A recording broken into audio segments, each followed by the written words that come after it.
Ольга Судакова.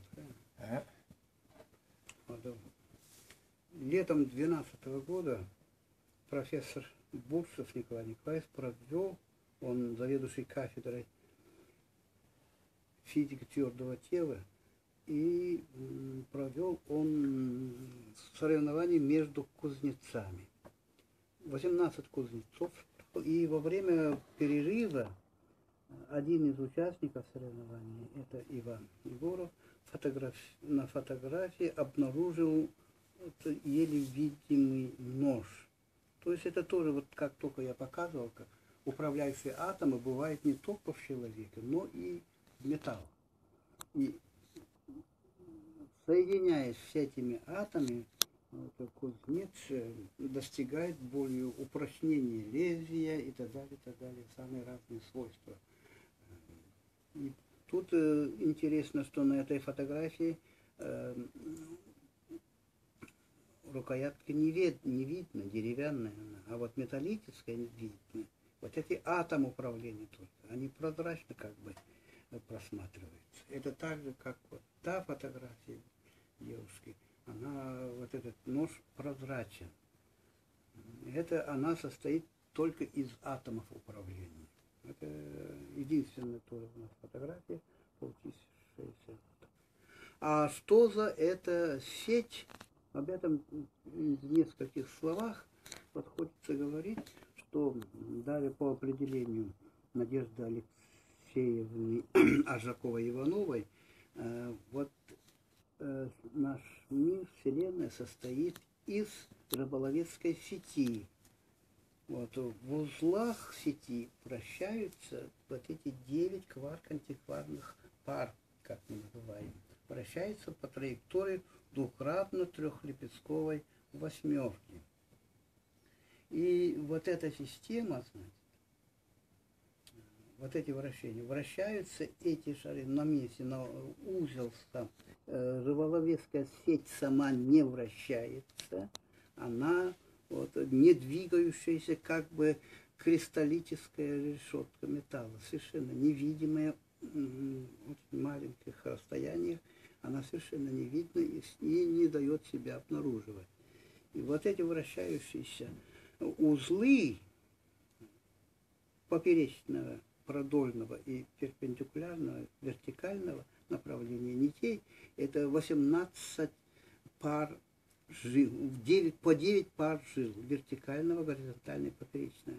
И она распространяется по всей Вселенной, даже по всему универсуму. И они вращаются вдоль своей оси. Вот такие вот тут стрелочками показано вращение этих осей. Вот эти 9 пар вращаются вот таким образом, поперечно, и в результате вот этих точках смыкания этих трех координат, они вращаются в этой частице. 9 частиц вращаются, не соударяют. 9 пар, кварк-антикварных пар, вращаются, не соударяясь друг с другом. А вот от центров мы называем металлические суперструны, аналогию делаем с металлом, а здесь пластмассовые как бы суперструны. Здесь, если просмотрится, к сожалению, мы нарисовали его только в таком карандашном варианте, но еще не нарисовали. Кварк, частицы, они реально существующие, существуют они реально.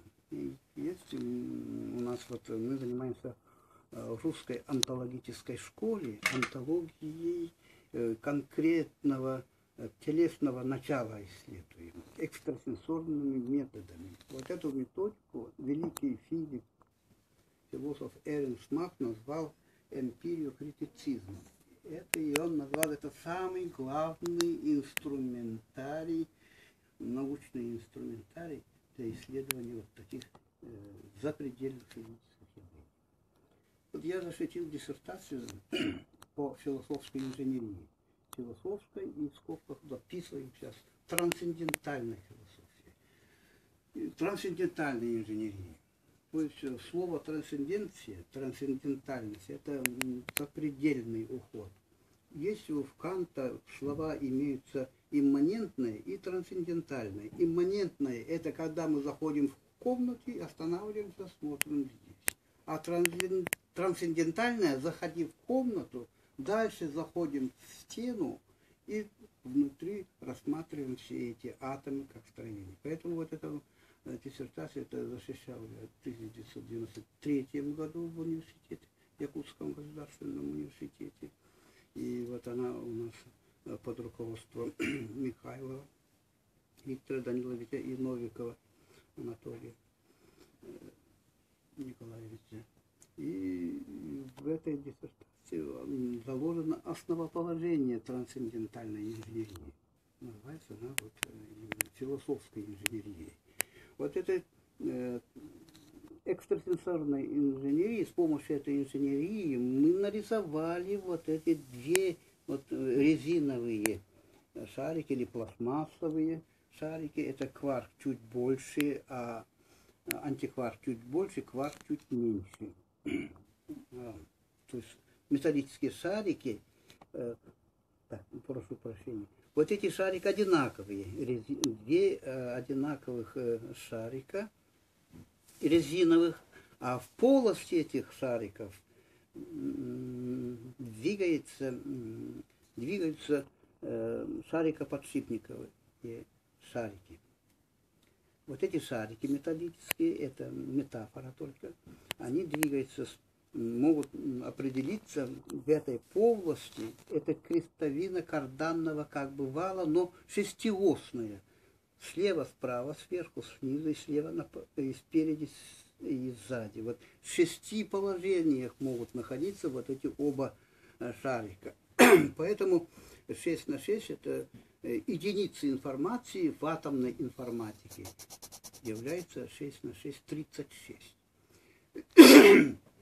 И вот эта пара частиц, они натянуты, прикреплено, или лучше сказать, из них вырастаются суперструны плоские, и получается так, они в распятом состоянии, в любом состоянии вращаются, они вот именно в таком состоянии, их состояние не меняется. Мы называем двукратно трехлепестковое, вверх, налево пошло, вверх, направо пошло. Вот это трехлепестковая восьмерка вращения, при этом, где бы то они ни находились, они не меняют состояние.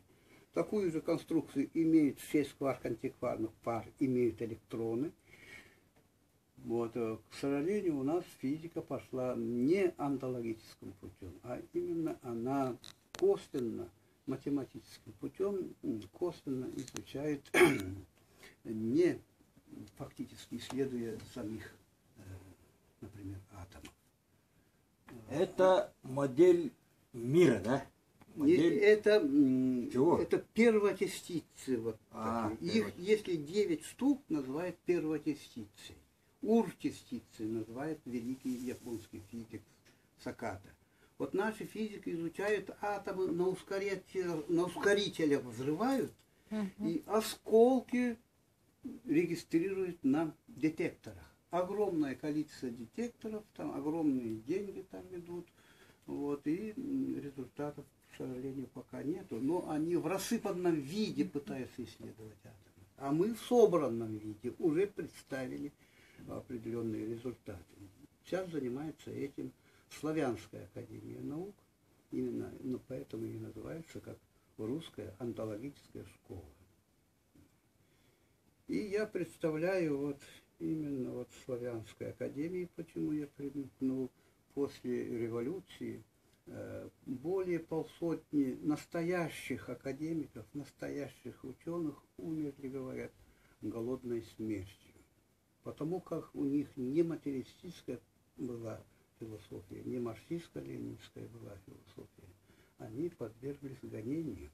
Я ездил в Сербию, в этой стране очень многих ученых спасли, в том числе Врангеля, отца генерала Врангеля, он доктор философии, он сам юрист, и еще вот обладатель огромной коллекции антикварной. Величайшие люди, ну, все они, вот, пришлось им уехать из России, и в Сербии они были спасены. Так вот, вот эти частицы исследовать можно только вот методом эмпириопрецептивно, то есть экстрасенсорными методиками. Вот я вам представлю, еще раз представлю, вот это одна ячейка рыболовецкой, условно говорим, рыболовецкой сети, как бы две сети, и они соединены между собой. Вот это есть эфир. Эфир, кстати, был представлен в таблице Менделеева нулевым периодом. И он представил эти узлы, назвал Менделеев ньютониями. А великий японский ученый назвал их урчастицами, первочастицами. Так вот, и электроны, вот та 9 частиц, вращаются друг за другом, и узлы эфира, и само ядерное строение. Вот когда электроны вращаются вокруг этого центра, вот эти металлические, я уже рассказал, что я только что показал, сеть пластмассовая или резиновая сеть, из этих шариков вырастают пластмассовые нити, суперструны называют. Вот эти пары суперструн, и туда пара, и сюда пара, немного вверх, тут расположены, вот параллельно находится. Этот антикварк расположен немножко выше, чем сам кварк. И вот совершенно осязаемые реальные частицы устроены таким образом. И вот это состояние и есть запись информации.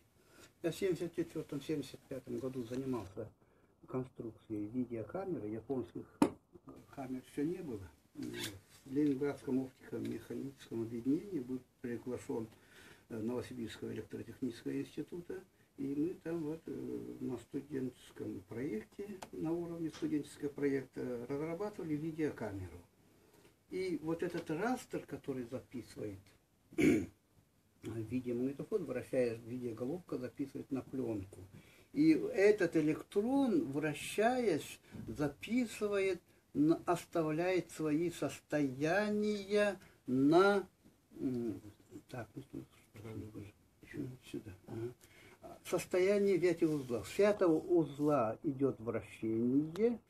Вот этих 18 пар теперь уже металлических, а электроны вращаются вокруг этого.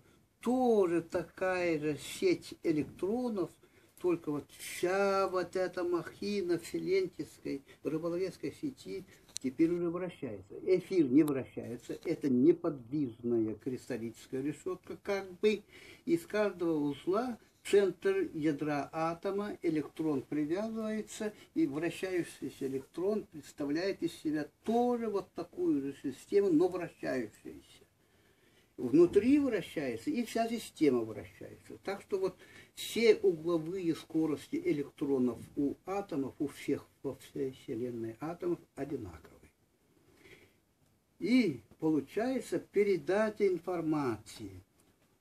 При вращении передача вот этой состояния, одну из 36 состояний, то есть это вверх, вниз, слева, направо, вперед, назад, и антикварк вверх может находиться, вниз, слева, направо, вперед, назад. И вот эта комбинация 6 на 6, одна из 30 состояний, может передаваться на этот же узел уже на другом месте. Электрон переходит и ударяет. Получается вот такая, один кадр записывается при одном вращении электрона.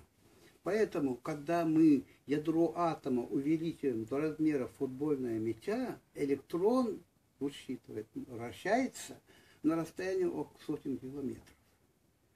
Вот такое. Поэтому он должен успеть вот эти вращающиеся частицы, успеть считать. То есть получается растер, атомный растер состоит из 81 строк и столбцов. Вот такая матрица. Он должен успеть считать при одном цикле вращения электрона по двукратно трехлепестковой траектории. Бехтерева перед самой смертью говорила, что у нас в нашей голове нет ни ума, ни памяти. Все это записывается на этом эфире. Если, вот, допустим, мы вспоминаем, как в детстве кричит мать. Дети, кончайте играть, идите кушать, еда остывает. Она полвека назад записана совершенно на другом конце галактики. И через вот эту Куярситименен, по-якутски называют наши специалисты, Куярситименен. Через этот эфир мгновенно находим ту спираль записи, видео, ленту, видеоролик и видим. Как. Или когда видим свою жену, мы смотрим, не она тут написана, а через эту сеть смотрим ее саму. Все, Айка. Вот.